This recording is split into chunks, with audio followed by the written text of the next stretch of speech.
Al-Maghfurlah Kiai Haji Muhammad Yusuf Masyar pernah menyampaikan sebuah makalah di hadapan para santri-santrinya.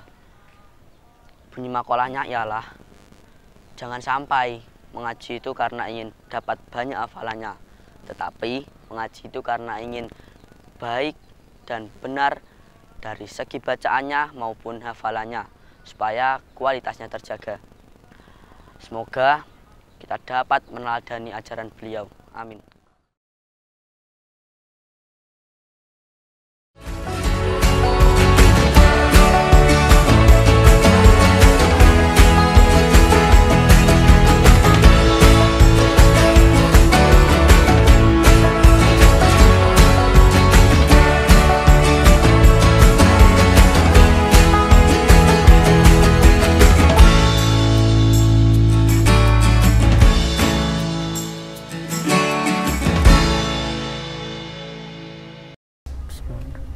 Assalamualaikum warahmatullahi wabarakatuh. Kembali lagi dengan saya Obid, hostnya konten Bengkel Tahfidz di channel Galeri MQ, Galerine Santri Madrasatul Quran. Di konten Bengkel Tahfidz yang kedua ini, kita akan tetap membahas seputar ketahfidzan dan keal-Quranan. Akan tetapi dengan narasumber yang berbeda nih. Siapakah beliau? Nah, beliau adalah salah satu narasumber yang akan bergantian mengisi dan menjawab pertanyaan-pertanyaan di konten Bengkel Tahfidz ini. Yuk, langsung saja kita berkenalan dengan beliau. Monggo, Pak. Nggih. Assalamualaikum warahmatullahi wabarakatuh. Waalaikumsalam warahmatullahi wabarakatuh. Alhamdulillah wassalatu wassalamu ala Rasulillah. La haula wala quwata illa billah, amma ba'du. Yang saya hormati dan saya taati Bapak Pengasuh Pondok Pesantren Madrasatul Quran Tebireng Jombang, yang saya hormati para guru-guru kami, yang saya hormati para alumni sesepuh kami, yang saya hormati para wali santri dimanapun berada, dan tidak lupa kawan-kawan santri Madrasatul Quran yang dirahmati Allah Subhanahu wa Ta'ala. Singkat saja, saya memperkenalkan diri, nama saya Jalaluddin. Saya mondok di pesantren Madrasatul Quran ini mulai tahun 1990, dan alhamdulillah mulai sekitar tahun 2008 sampai sekarang saya diamanai menjadi ketua unit tahfidz Pondok Pesantren Madrasatul Quran. Saya berasal dari Jawa Tengah, tepatnya Kota Pati, dan waktu pertama kali mondok saya bertempat di kamar MB5. Kiranya perkenalan singkat dianggap cukup. Terima kasih. Monggo dilanjutkan, Mas. Jadi kita sudah berkenalan ya dengan beliau, dan saya harap semua bisa mengenalnya. Oke. Untuk konten Bengkel Tahfidz saat ini yang kedua ini, saya akan tetap menanyakan pertanyaan-pertanyaan yang datangnya dari santri MQ sendiri. Akan tetapi untuk konten Bengkel Tahfidz yang akan datang, saya akan menanyakan pertanyaan-pertanyaan yang datangnya dari viewer, follower yang kami rangkum melalui DM ataupun komentar di akun resmi kami. Ya, terima kasih. Oke teman-teman, kita langsung lanjut ke inti dari konten hari ini. Untuk pertanyaan pertama dari saudara Muhammad Ammar Ayas Sidoarjo. Bagaimana cara agar ketika ngaji bisa fokus dan nyaman dengan durasi waktu yang lama? Ya, terima kasih kepada Mas Ammar ya, dari Sidoarjo ya. Jadi sebetulnya mengaji Al-Quran itu kita kembalikan kepada niat kita pertama kali. Orang yang menghafal Al-Quran atau mengaji Al-Quran itu niat pertamanya harus libtinggoi mardotillah, untuk mencari ridho Allah. Jadi kalau kita sudah paham niatnya, tujuan menghafal Al-Quran dan apa yang dijanjikan Allah ketika kita ditakdirkan bisa menjadi seorang yang hamilul Quran, insya Allah itu akan masuk keluarganya Allah. Jadi suatu ketika sahabat Abdullah ibnu Mas'ud itu bertanya kepada Rasulullah, karena Rasulullah pernah menyampaikan cerita ini kepada para sahabat bahwasanya Allah itu mempunyai keluarga di bumi. Ahlullah, Allah mempunyai keluarga di bumi. Siapakah itu? Ditanyakan oleh para sahabat, khususnya Abdullah bin Mas'ud. Akhirnya dijawab oleh Rasulullah bahwasanya Ahlullah wa ahlul Quran. Jadi Allah itu mempunyai keluarga di dunia, yaitu bagian dari keluarga Allah, yaitu orang-orang yang selalu menghafalkan Al-Quran, mengkaji Al-Quran, belajar Al-Quran, dan lain sebagainya. Jadi kalau kita ini sudah termasuk keluarganya Allah, maka satu, ketika menghafalkan agar fokus, satu, niatnya harus jelas dulu. Yang kedua, harapannya kita bisa menjadi keluarganya Allah. Jadi fokusnya satu di niat, yang kedua punya harapan ke depan dengan selalu optimis, ya. Yang ketiga mencari tempat yang bisa menimbulkan ketenangan. Contohnya kita mencari tempat di makbaroh. Kalau santri-santri zaman tahun dulu itu kalau nambah hafalan itu biasanya di makbaroh Syekh Hasyim Asy'ari. Nah, ketika itu setelah hafal dia pulang sambil jalan itu dihafalkan sampai Pondok MQ. Nah, itu tempat-tempat yang bisa membuat fokus dalam menghafal Al-Quran, ya diantaranya makbaroh, yang kedua masjid. Nah, yang ketiga menghindari tempat-tempat yang ramai, karena tempat-tempat yang ramai itu akan mengganggu dalam proses menghafal Al-Quran. Makanya kita fokus, madep, mantep, jejeg, istilah wong Jawa itu. Jadi madep itu niat kita kepada Allah untuk mencari ridhonya. Mantep, ya yakin bahwasanya orang yang menghafal Al-Quran itu akan dijamin oleh Allah, baik di dunia maupun di akhirat. Terus yang terakhir adalah jejeg. Jejeg itu istiqomah. Jadi orang yang menghafal Al-Quran itu harus selalu istiqomah. Sedikit gak apa, sedikit gak masalah, yang penting istiqomah.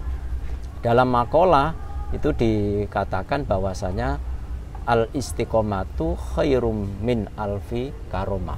Bahwasanya istiqomah itu lebih baik dari 1000 karomah. Jadi itu jawaban dari kami. Intinya harus fokus, itu niat ditata. Yang kedua mencari tempat yang bisa menimbulkan ketenangan sehingga hafalan itu bisa cepat masuk gitu. Dan yang ketiga menghindari tempat kerumunan yang rame, karena itu bisa mengganggu dalam proses konsentrasi terhadap menghafal Al-Quran itu sendiri. Terima kasih. Berarti cara agar ngaji bisa fokus, yang pertama kembalikan niatnya gitu. Kembalikan niatnya. Yang kedua mengharap menjadi keluarganya Allah. Yang ketiga mencari tempat yang nyaman lah. Ya, tempat yang nyaman. Ya. Berarti untuk pertanyaan dari Amar Ayah sudah terjawab. Kita lanjutkan ke pertanyaan yang kedua. Pertanyaan kedua dari Muhammad Muad Sidoarjo. Menurut jenengan, kapan sajakah waktu-waktu yang tepat dan cocok untuk memulai menambah ataupun merojaah Al-Quran? Ya, terima kasih Mas Muad dari Sidoarjo yang telah mengirim pertanyaan di konten Galeri MQ ini. Jadi untuk mencari waktu yang tepat untuk menghafal Al-Quran itu sebetulnya setiap santri itu berbeda-beda, karena tidak bisa dipaksakan. Umpama ba'da subuh itu saya merasa enak untuk menambah hafalan yang baru. Ada santri yang lain justru kalau ba'da subuh itu mengalami serangan ngantuk yang luar biasa. Jadi menurut kami ini setiap santri itu berbeda-beda. Akan tetapi secara umum sebetulnya waktu yang tepat untuk menambah Al-Quran itu adalah, kesimpulannya, mencari di mana kondisi pribadi santri itu waktunya pas fresh, pas enak, seger. Nah, itu untuk menambah. Contohnya kalau habis asar umpama, nanti siang setelah duhur istirahat, habis asar sudah seger, itu untuk menambah itu enak karena tidak ada gangguan ngantuk, terus kondisi tubuh sudah istirahat, itu insya Allah otak juga akan kembali fresh, itu juga ada. Tapi saya berpesan kepada para santri jangan nambah hafalan baru waktu ba'dal maghrib, karena ini merupakan pesan yang disampaikan oleh Al-Muassis Pondok Pesantren Madrasatul Quran Syekhina Kiai Haji Muhammad Yusuf Mazhar. Waktu ba'dal maghrib itu untuk mudarosah, untuk saling simak antara teman satu dengan yang lain. Kalau di unit hafidz itu kita bentuk satu majelis 3 orang yang disesuaikan dengan pendapatannya. Tujuannya apa? Satu, melatih konsentrasi agar Al-Qur'annya ini hafalannya semakin mantap. Yang kedua, menghindari barangkali ada hafalan yang salah waktu dihafalkan. Contohnya ketika di awal surat Al-Baqarah itu ya, di juz 1, masaluhum kamasalil ladis tauqadanaro. Ternyata ada yang menghafalkan masaluhum kamakasil ladis tauqadanaro. Nah, ini kalau tidak saling disimakkan dengan temannya, bisa jadi hafalannya yang sudah kerekam di pikiran ini sulit untuk diingatkan. Makanya ini keuntungan atau hikmah dalam program mudarosah ba'dal maghrib itu. Jadi ada yang santri itu nambah ba'dal isya, setelah makan sebelum tidur, itu juga ada, karena itu dirasa mereka pas enak. Dan itu juga punya implikasi, kadang-kadang dia menambah ba'dal isya ya, nambah hafalan baru, sampai dia tidur, dia ngelindur, itu bacaan Al-Quran yang baru ditambah itu bisa terekam dalam tidurnya. Itu dia bicara ngelindur itu baca Al-Quran itu, sampai segitulah Al-Quran itu hebatnya itu. Jadi intinya waktu untuk menambah hafalan baru itu disesuaikan dengan kondisi masing-masing santri, di mana dia kondisinya fresh, pikirannya sudah siap untuk dimasuki hafalan yang baru. Cuman saya berpesan, kalau menambah hafalan baru sebaiknya pertama dibinandori dulu, dan itu jumlahnya harus ganjil. Walaupun itu alif lam mim hanya dibaca sekali itu hafal, itu sebaiknya dibaca minimal 7 kali. Itu karena ada rahasianya sendiri. Alif lam mim, terus dirangkai lagi dengan ayat kedua, dibaca 7 kali, dirangkai lagi dari pertama, kedua, ayat ketiga dibaca 7 kali lagi, terus dihafal, dirangkai dari ayat 1, 2, 3 sampai selesai. Nanti kalau sudah selesai, ditutup Al-Qur'annya, dicoba gimana hafalannya, sudah terekam di pikiran kita atau belum maksimal. Selanjutnya disimakkan kepada temannya untuk menguatkan hafalan yang baru saja dihafal itu. Jadi yang penting kondisinya fresh. Nah, kondisinya itu betul-betul seger, siap untuk dimasuki hafalan baru itu. Kalau waktunya insya Allah diserahkan kepada santri masing-masing, karena itu biasanya nggak sama. Ada yang enak ba'da subuh, ada yang nambah enak sebelum tidur ba'da isya, ada yang ba'dal asar, ada juga kemungkinan justru ada yang enak ba'dal duhur. Ba'da duhur itu bisa jadi dikembalikan kepada kondisi fisik dari santri masing-masing. Terima kasih. Jadi untuk waktu-waktu kembali lagi ke santri yang mau menambah hafalan itu. Iya, kondisi sudah fresh gitu ya. Untuk pertanyaan Muhammad Muad Sidoarjo sudah terjawab, dan kami lanjutkan ke pertanyaan yang ketiga dari Abdul Wahab Palangkaraya. Yeah. Saya pernah mendengar ada istilah mengembalikan hafalan yang lama lebih susah daripada menambah hafalan yang baru. Maksudnya niku menurut panjenengan pripun?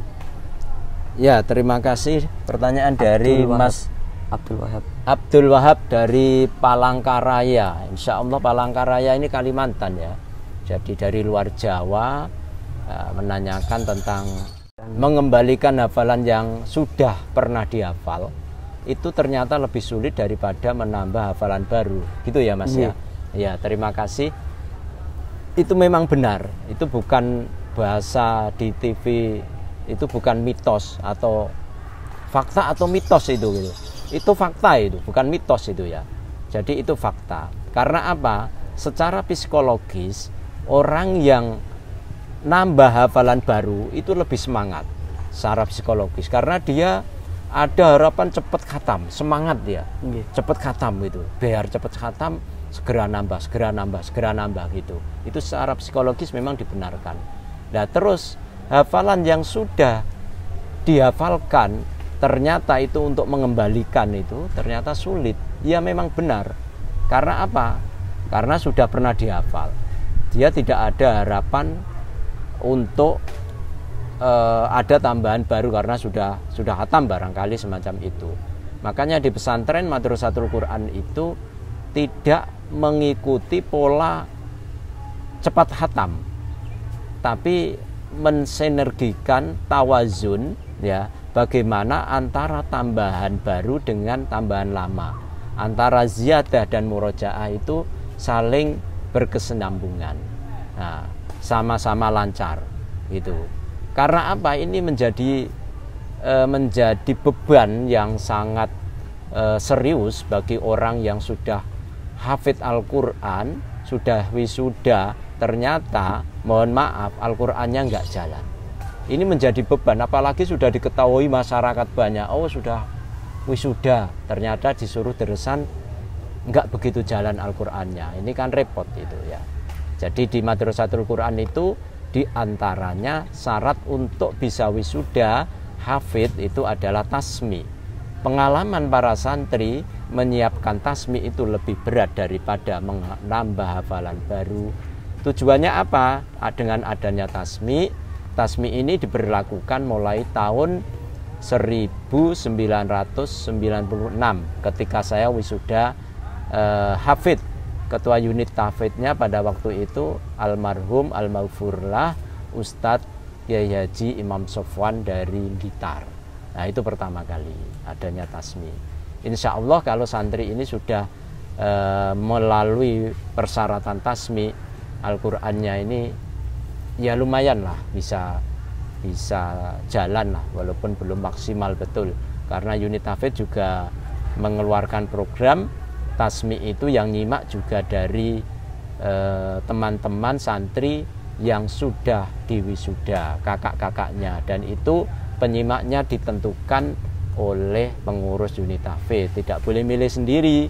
Kalau milih sendiri nanti bisa jadi kong kali kong dan lain sebagainya gitu loh. Tujuannya itu untuk meningkatkan kualitas. Jadi jangan sampai kita buru cepat khatam tapi Al-Qur'annya terus hilang, terus ini sudah repot, betul repot itu. Jadi lebih baik Al-Quran itu betul-betul hafal ya, yang kita hafalkan itu betul-betul sudah syukur-syukur fis sudur di dalam hati, nanti kita bisa menikmati hafalan itu. Nikmat sebetulnya orang yang hafal Al-Quran itu kalau sudah bisa merasakan hafalan itu jalan. Tapi bagi orang yang menghafal Al-Quran ternyata hafalannya kurang jalan, itu menjadi problem tersendiri. Makanya ini dibutuhkan perjuangan, dibutuhkan kesabaran. Nah bagaimana kalau sudah terjadi semacam itu Pak? Umpama dia sudah terlanjur khatam, ternyata Al-Qur'annya nggak jalan.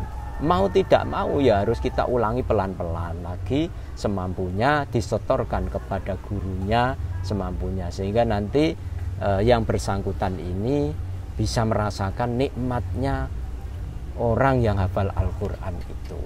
Ya itu, terima kasih. Berarti istilah tadi itu buatan mitos ya? Buatan, fakta itu. Dan itu dirasakan banyak para hafid Al-Quran di mana-mana, bukan hanya di Madrasatul Quran. Apalagi di pesantren yang menerapkan 6 bulan khatam Al-Quran 30 juz gitu loh. Itu ada juga yang curhat kepada saya setelah khatam cepat, mungkin 1 tahun khatam, ternyata pindah ke sini itu bingung gitu loh. Ketika pindah ke Madrasatul Quran itu bingung, curhat ke saya. Gimana ini hafalan saya Pak, saya sudah terlanjur di wisuda, ternyata hafalan saya nggak jalan. Ya Kak, saya kasih solusi, ayo bareng-bareng didandani maneh hafalan Al-Qur'annya, distorkan lagi gitu. Ya memang harus sabar, butuh perjuangan, jangan putus asa gitu. Ya itu fakta, bukan mitos Mas. Terima kasih. Untuk pertanyaan dari Abdul Wahab Palangkaraya sudah kita jawab. Kita lanjut ke pertanyaan keempat, dan ini pertanyaan terakhir dari Muhammad Nabil Suhan Jombang. Bagaimana cara membersihkan hati agar mudah menghafal Al-Quran? Ya, terima kasih. Pertanyaan dari Gus Suha, ini insya Allah putra dari salah satu pengasuh pondok pesantren Tambak Beras Jombang, insya Allah ini. Jadi bagus sekali pertanyaannya, bagaimana membersihkan hati agar kita ini menghafal Al-Quran bisa gampang lah rasanya gitu, bisa diberi kemudahan sama Allah Subhanahu wa Ta'ala. Memang Al-Quran itu merupakan kitab suci, kan kita sudah tahu ya, Al-Quran itu kitab suci. Nah, bahkan Al-Quran sendiri itu yang menjaga, kalau kita berpijak pada ayat Al-Quran, a'udzubillahi minasyaitonirrajim, bismillahirrahmanirrahim, inna nahnu nazzalna dzikra wa inna lahu lahafidun. Jadi yang menjaga Al-Quran itu bukan hanya manusia, dari Allah, malaikat, para jin Islam yang hafal Al-Quran, termasuk manusia itu. Makanya itu dikatakan suci, diantaranya yang menjaga langsung Allah sendiri. Nah, bagaimana agar kita bisa menghafal Al-Quran itu dengan baik? Ya memang harus suci diri kita. Suci yang dimaksud itu adalah tarkul ma'asi, meninggalkan maksiat itu. Agar hati kita suci, diri kita suci, kita sudah diberi pelajaran sama syariat agama, diantaranya kita harus mensucikan diri dengan cara berwudu. Makanya santri Madrasatul Quran itu sebetulnya harus punya kebiasaan dawamul wudu, apalagi setiap hari mereka itu selalu megang mushaf untuk menghafal Al-Quran. Itu harus punya dawamul wudu, itu setiap saat itu punya wudu. Jadi kata suci itu bukan hanya sekedar bersih, tapi suci itu lebih dari bersih. Suci itu ya bersih, ya suci, itu di atasnya bersih, bukan hanya sekedar bersih. Lebih-lebih di dalam Islam itu ada suci lahir dan batin. Suci lahirnya lewat berwudu, lewat mandi, dan lain sebagainya. Mungkin lahirnya lewat hifdzul lisan, menjaga lisan dari perkataan-perkataan yang kurang bermanfaat, lebih-lebih perkataan yang berbau maksiat. Itu jangan sampai terjadi bagi seorang santri yang menghafal Al-Quran itu.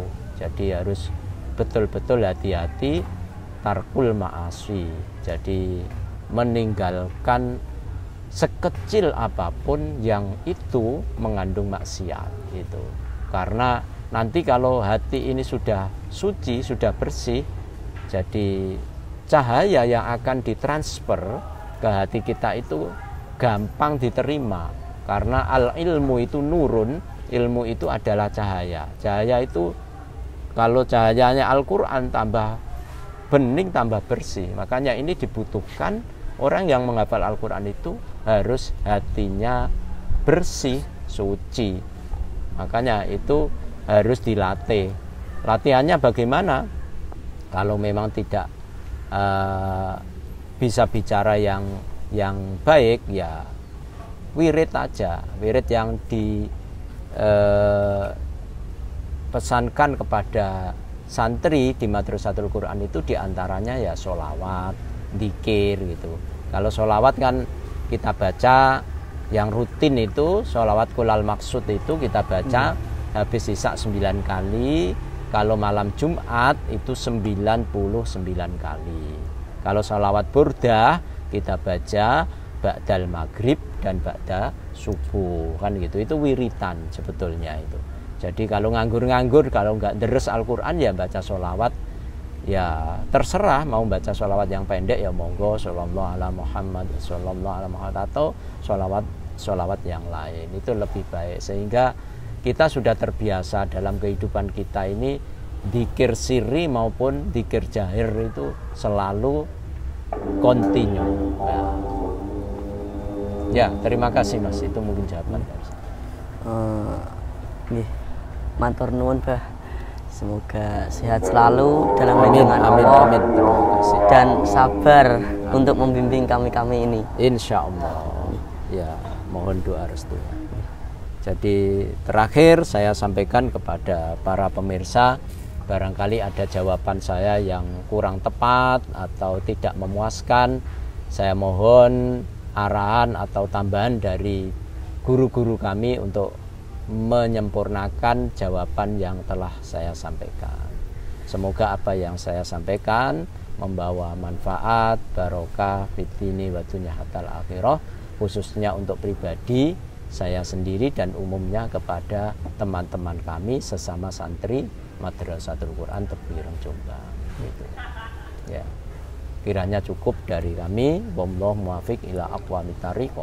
Wassalamualaikum warahmatullahi wabarakatuh. Waalaikumsalam warahmatullahi wabarakatuh. Dan untuk teman-teman, semoga video ini bermanfaat untuk kita semua. Jika ingin lebih bermanfaat, jangan lupa share sebanyak-banyaknya. Dan jika kalian ingin bertanya, silahkan saja tinggalkan di kolom komentar. Kalau suka, like dan subscribe. Jangan lupa tonton terus konten-konten Galeri MK. Saya Muhammad Robit Khalili, izin undur diri. Wassalamualaikum warahmatullahi wabarakatuh.